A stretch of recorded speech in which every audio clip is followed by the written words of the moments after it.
Hi, my name is Troy from the Crown Silver Productions, and I'm starting a new series called Troy Storytime, where I'm going to be reading classic stories from all around the world and all throughout history. And these are going to be unabridgments. They're going to be original translations.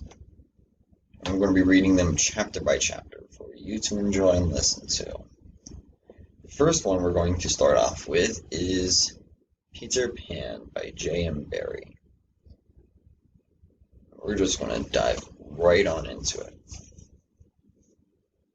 it. Chapter 1 Peter Breaks Through. All children except one grow up.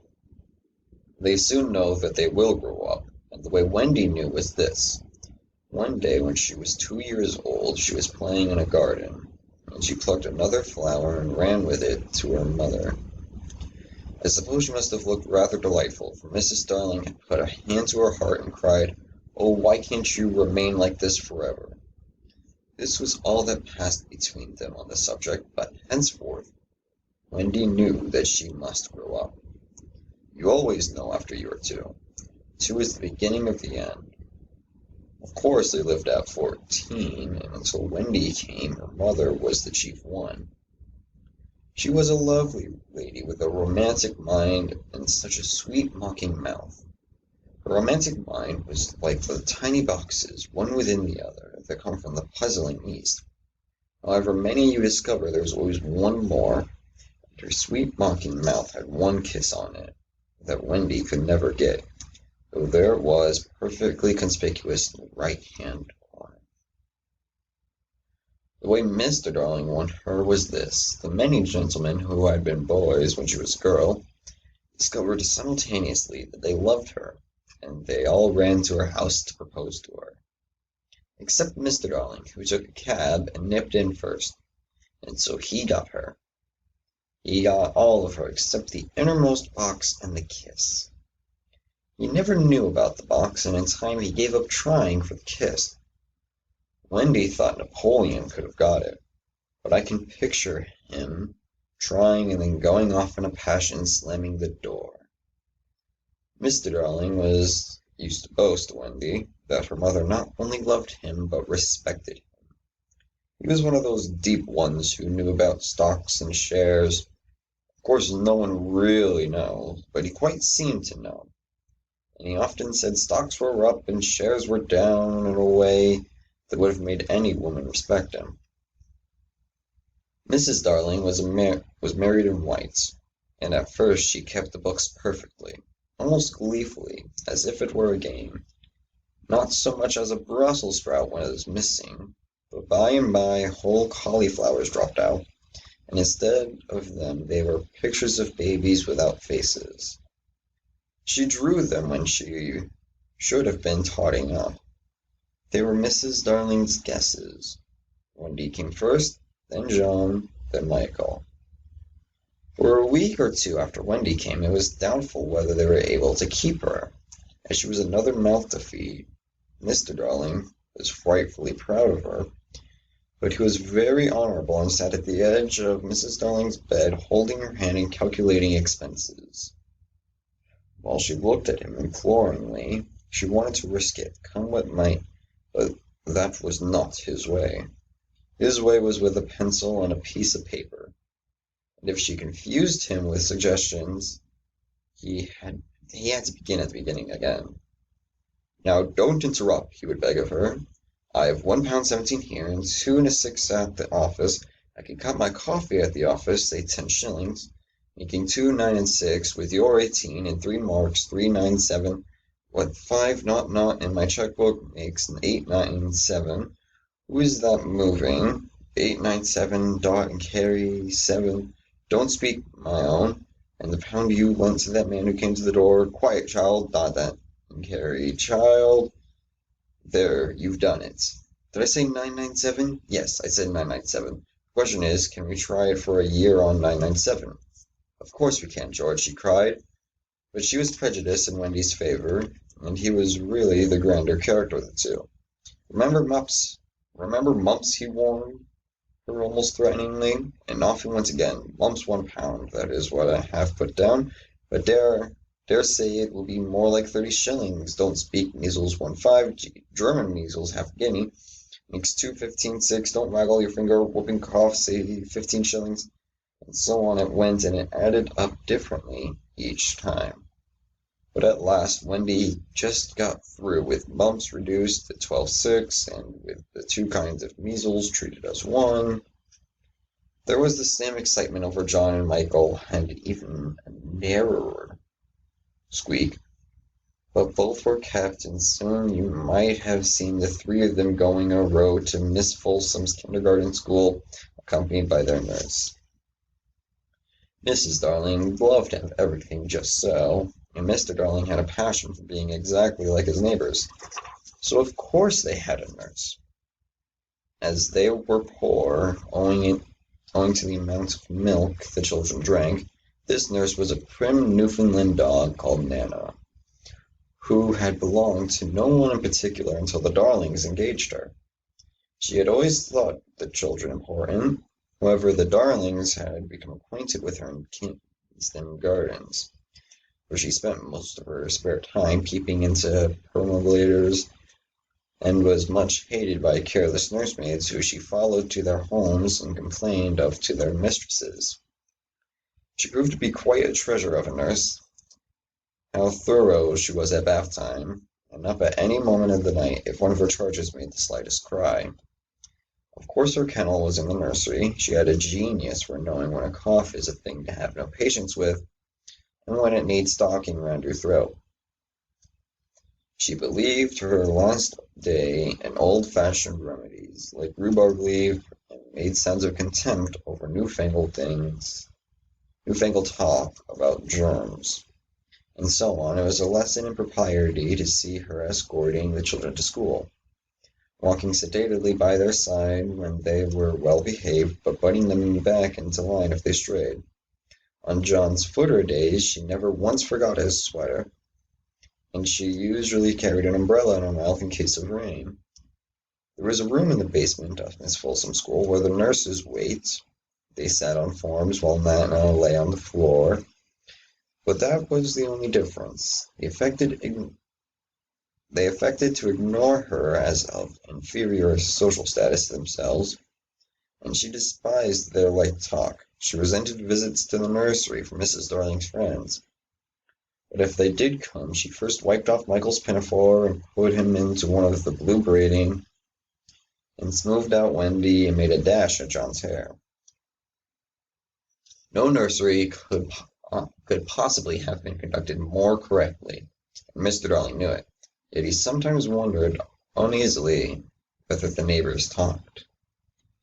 He had his position in the city to consider. Nana also troubled him in another way. He had sometimes a feeling that she did not admire him. "I know she admires you tremendously, George," Mrs. Darling would assure him, and then she would sign to the children to be specially nice to father. Lovely dances followed, in which the only other servant, Liza, was sometimes allowed to join. Such a midget she looked in her long skirt and maid's cap, though she had sworn when engaged that she would never see 10 again. The gaiety of those romps, and gayest of all was Mrs. Darling, who would peer away so wildly that all you could see of her was the kiss. And then, if you had dashed at her, you might have got it. There never was a simpler, happier family until the coming of Peter Pan. Mrs. Darling first heard of Peter Pan when she was tidying up her children's minds, and it is the nightly custom of every good mother, after her children are asleep, to rummage in their minds and put things straight for the next morning, repacking into their proper places many articles that have wandered during the day. If you could keep awake, but of course you can't, you would see your own mother doing this, and you would find it very interesting to watch her. It is quite like tidying up drawers. You would see her on her knees, I expect, lingering humorously over some of your contents, wondering where on earth you had picked this thing up, making discoveries sweet and not so sweet, pressing this to her cheek as if it were as nice as a kitten, and hurriedly stowing that out of sight.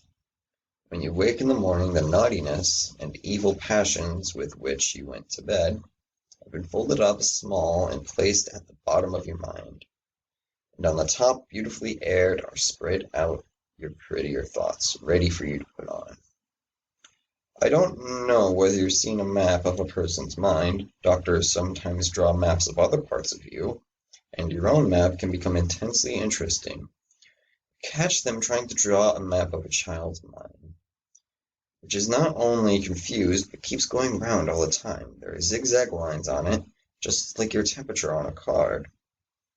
And these are probably roads in the island, where the Neverland is always more or less an island, with astonishing splashes of color here and there, and coral reefs and rakish-looking craft in the offing, and savages and lonely lairs and gnomes who are mostly sailors, and caves through which a river runs, and princes with 6 older brothers, and huts fast going to decay, and one very small old lady with a hooked nose. It would be an easy map if that were all, but there is also first day at school, religion, fathers, the round pond, needlework, murders, hangings, verbs that take the dative, chocolate pudding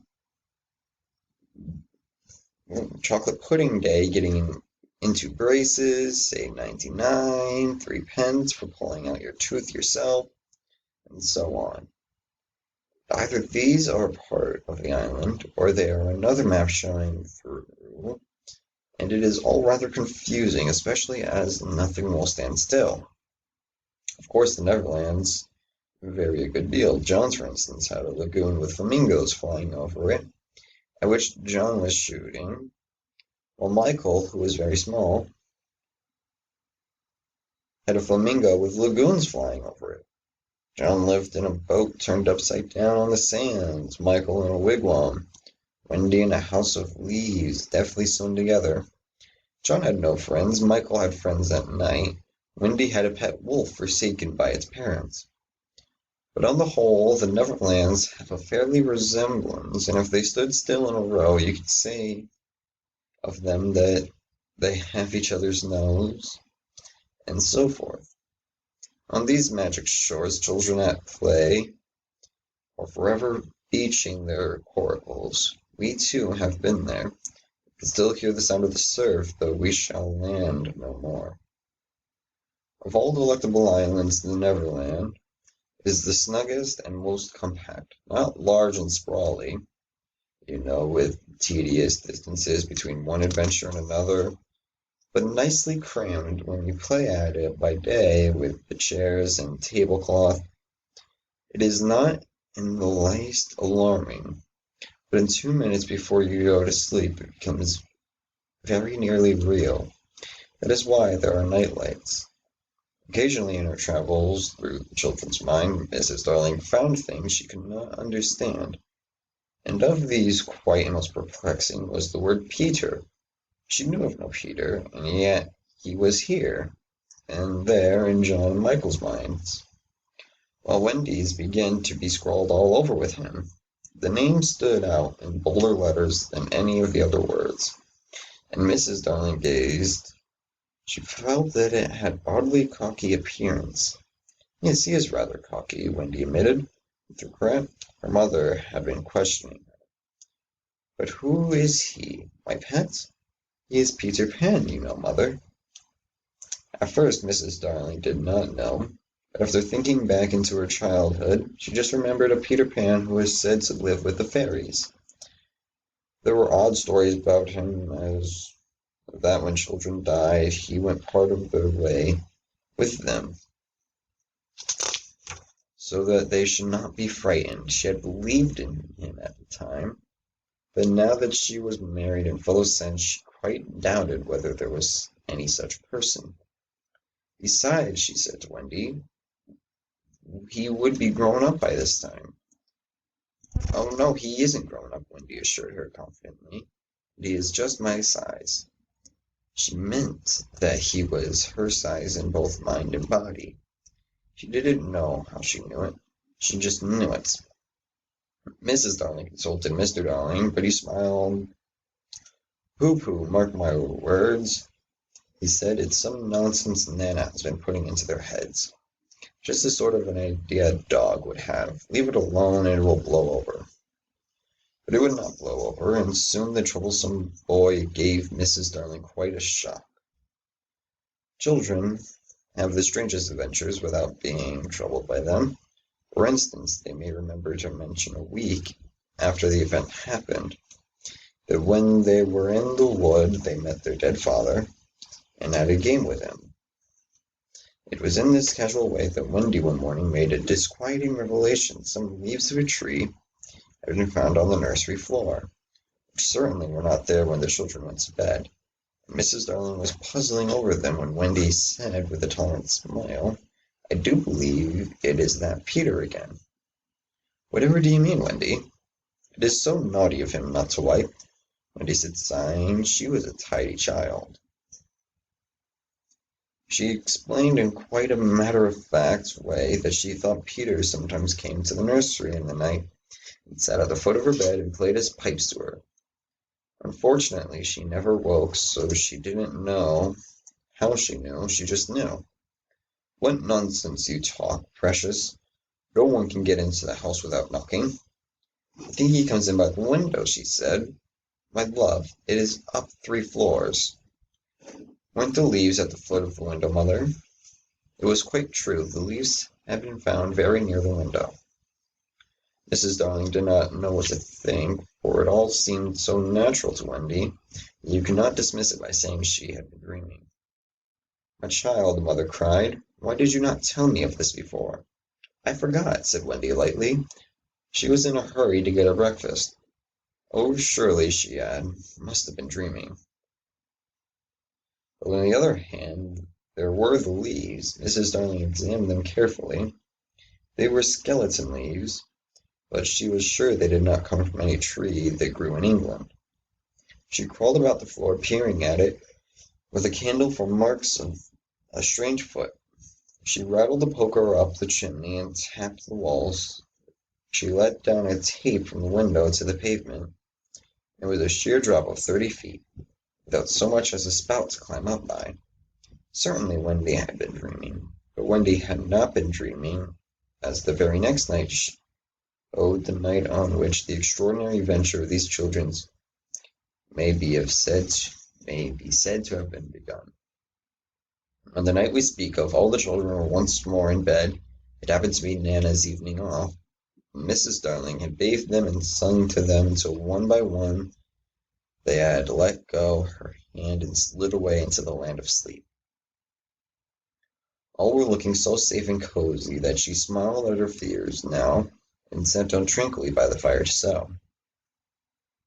It was something from Michael, who on his birthday was getting into shirts. The fire was warm, however, and the nursery dimly lit by 3 night lights. And presently the sewing lay on Mrs. Darling's lap. Then her head nodded oh so gracefully. She was asleep. Look at the 4 of them, Wendy and Michael over there, John here, and Mrs. Darling by the fire. There should have been a 4th night light. While she slept she had a dream. She dreamt that Neverland had come too near, and that a strange boy had broken through from it. He did not alarm her, for she thought she had seen him before, in the faces of many women who had no children. Perhaps he is to be found in the faces of some others also, but in her dream she had rent the film that obscures the Neverland. She saw Wendy, John, and Michael peeping through the gap. The dream by itself would have been a trifle, but while she was dreaming the window of the nursery blew open, and a boy did drop on the floor. He was accompanied by a strange light no bigger than your fist. It started about the room like a living thing. I think it must have been this light that would waken Mrs. Darling. She started up with a cry and saw the boy, and somehow she knew at once that he was Peter Pan. If you or I or Wendy had been there, she would have seen that he was very like Mrs. Darling's kiss. He was a lovely boy, clad in skeleton leaves and the juices that ooze out of trees. The most entrancing thing about him was that he had all his first teeth. When he saw she was grown up, he gnashed the little pearls at her. And that is the end of chapter 1. A very odd place to leave off, but that is where we do leave off today. I thank you for listening, even though I might have stuttered here or there. I hope you enjoyed it, and I will see you in the next one. Bye bye.